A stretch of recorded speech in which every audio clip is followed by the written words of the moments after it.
Diabetes is the leading cause for kidney failure in Guyana, and nephrologist Dr. Hemchand Barran revealed during a press conference held at the Georgetown Public Hospital on Friday. He said that there are currently 200 patients on dialysis across the country accessing outpatient care, while there are 10 to 15 patients hospitalized. All of these patients need kidney transplants. Briefly, the age category for us with most kidney failure is from 30 to 50 years old.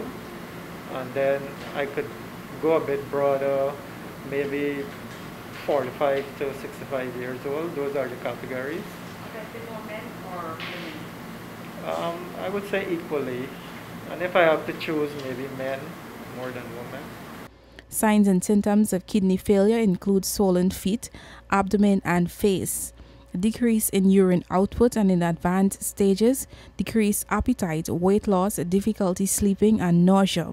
According to Dr. Barran, the best way to diagnose kidney failure is by routine checkups.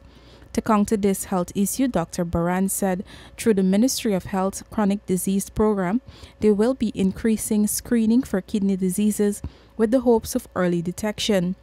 While the legislation has been passed to allow for human organ and tissue transplants, Dr. Bolan Prasad, who is attached to the nephrology department at GPHC, said they are still working out a cadaveric system. Yes, we would have recently had the legislation passed in Parliament, January, and we are working on it in terms of having that cadaveric system in place. Now, we are also working on getting our own transplant lab to facilitate the cross-matching of this. So, even though the legislation is passed that you can have tissue transplant, organ transplant, someone needs to be brain dead. Meanwhile, until the system can be up and running, patients across the country continue to struggle with dialysis treatment. One such patient is a mother of 3 who was diagnosed with kidney failure and subsequently lost her eyesight.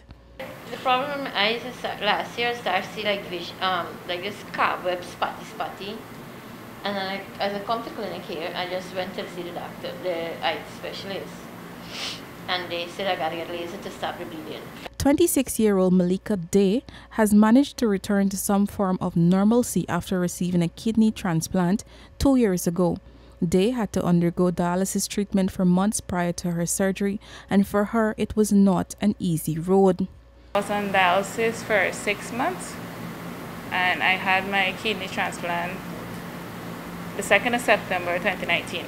I've been healthy, strong. No, I don't have any problems. What was your lifestyle like before being diagnosed with kidney failure, and how has it changed since then and with your transplant? Before transplant, I was working and everything, but after being diagnosed, I had to stop. Well, stuff changed a lot, like with your diet. Well, I don't know about the other transplant patient, but I don't do a lot of stuff that I used to do before. I take care of my health because being on dialysis isn't anything easy. While getting a new kidney was life-changing for some patients like Richard Prasad, he is now finding it difficult to upkeep the diet required to care for the new kidney. Prasad was diagnosed with kidney failure in 2016 and received his transplant 2 years later. On Friday, Prasad recommended that the government provide assistance in the form of tax exemptions for transplant patients who have reintegrated into society.